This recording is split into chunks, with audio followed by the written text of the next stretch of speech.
Hi, hello, this is gonna be your boy with the least amount of content on this freaking channel is DimeDropDot. We're moving on to be doing some basketball commentary. As you guys know, the Lakers are the 2019-2020 NBA champions, bringing in the 17th championship to Tinseltown. We are now tied for the most championships in an organization, tied with the Celtics. So that's great, man. I love to see Lakers right up back up on the top of the mountain. To see Larry O'Brien back, to have an excellent Finals MVP and an excellent excellently built team. Having this massive core of LeBron James, AD, to Kuzma, Rondo, KCP, Caruso. This is one of the more fun Lakers team that we've seen in a while, and it's really brought back the essence of Lakers, Lake Show, the the wonderful spectacle of what it is that LA Lakers basketball brings. But without further ado, I'm gonna get to the topic of this video. Um, I've been seeing so many things on NBA Twitter, NBA news outlets such as Bleacher Report and other sources. It's really been quite annoying. Lakers possibly making an off-season trade surrounding CP3 and LeBron James. LeBron James is said to be influencing to make a trade for CP3.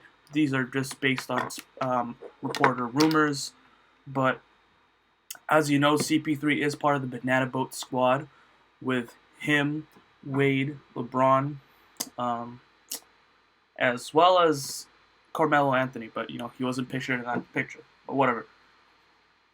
It's said to be, this been reported to be a trade for CP3 for Kuzma, Danny Green, KCP, Avery Bradley, JaVale McGee, a 2021 first round pick, and maybe more picks to be coming, just to get a 36-year-old point guard. 37 even, maybe. I don't know. I don't know specifically how old is he. But that's quite a lot to get for a point guard of that age. And there's also another proposition saying that CP3 is gonna be traded to LA by 3-team trade for Danny Green, Mike Scott, Zaire Smith, 2021 Sixers first, and then that's going all to the Thunder.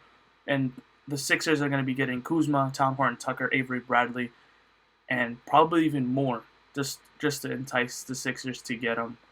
And again, we get the 35-year-old Chris Paul, which is ridiculous. I I think that's way too much to give up for a point guard of his age. And not only that, that the cap space is not going to work. We would heavily be into the tax, considering that we still have to pay AD his max contract. We still have to fulfill LeBron James's salary of $37 million, and so another $40 million contract. I think it's proposed for the 2020 season is gonna be way too much. And this is where I beg to say, Lakers fans, what will happen to the bench of the Los Angeles Lakers if we make this trade? Yes, we get to have the most scary front court duo of LeBron James, AD, and then Chris Paul running the backcourt. That's absolutely scary.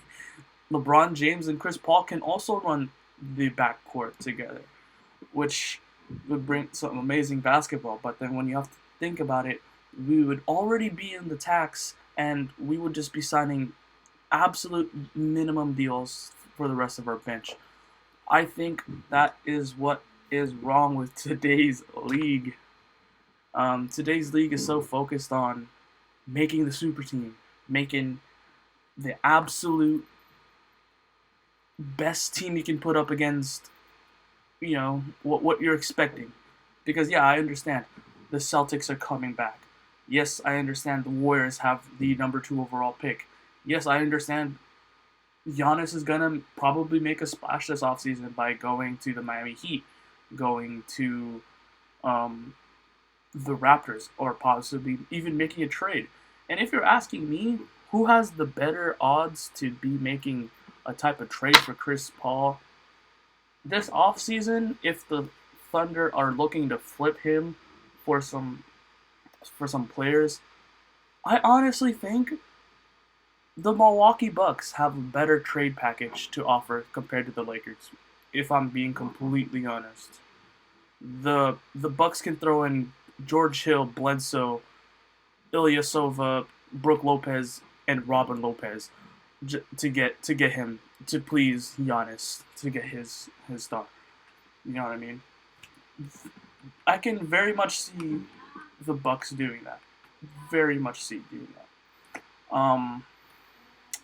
With that being said, the Lakers should absolutely not look to do anything with the proposed players in these trade packages, because KCP was the third leading scorer in the Lakers. He stepped up this playoff run to get us that nice 3-and-D wing that we needed. Mind you, there was some times before the playoffs in the bubble where he was absolutely struggling. But this whole playoff run, he showed us what KCP will be able to provide for the Lakers. Yes, I understand he has a player option for $8 million, and after knowing that he provided that for the Lakers, I think he's going to decline his player option. What should the Lakers do in terms of KCP?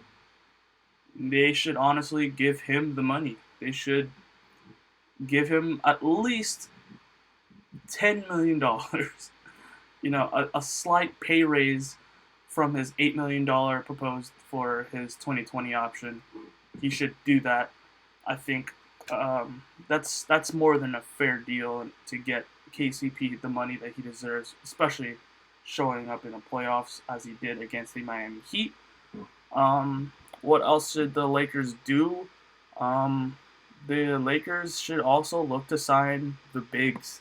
And by the bigs, I'm going to mean JaVale McGee, Dwight Howard, and even looking to develop and sign the young Greek freak, Kostas Antetokounmpo.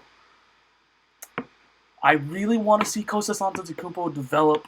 I really am a fan of what he was on the Lakers G League affiliate. I think he has plenty of potential. Much like his brother Giannis, there's potential for him to run the floor. And I think even as a defender, I think Kostas has a better ceiling than Giannis does in terms of holding off the bigs down there. I think he can build himself to a frame that will be just as crazy as Giannis. I really want to see him develop, so that's that. Rondo should be definitely brought back. And if Avery Bradley could, if possible, he can also sign a veteran minimum alongside McGee, Howard, and Rondo to get that. But I fully expect Kostas Antetokounmpo to get paid at least $2 million, $3 million just to bring him back.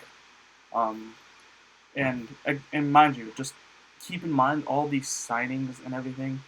We're probably going to be deep into the tax, and so that's where I propose trading Danny Green, Quinn Cook, and some cash, just to levy off some cap to kind of be able to extend Alex Caruso, and probably also look to trade for a player that can be a shot-creating wing.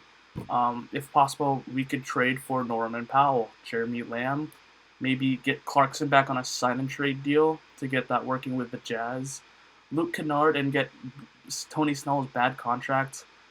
But the fact of the matter is, the Lakers have to extend the core that helps LeBron James and AD. the core that helps LeBron James and AD is going to be KCP, is going to be the bigs in McGee, Howard. If we get Caruso back extended, again, that's another player whenever the plus minuses are drawn up.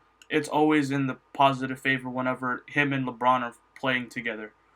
I think the Lakers have something special here, and I think that this is a team that I'd like to see face the Boston Celtics, to see them face the Golden State Warriors and whatever other team is going to be out there. But guys, that is my very first video coming back into this channel. Please subscribe for more. I definitely got a lot more planned. Yeah, this another video will be coming very, very soon. I don't know when that's gonna come, but please subscribe for more.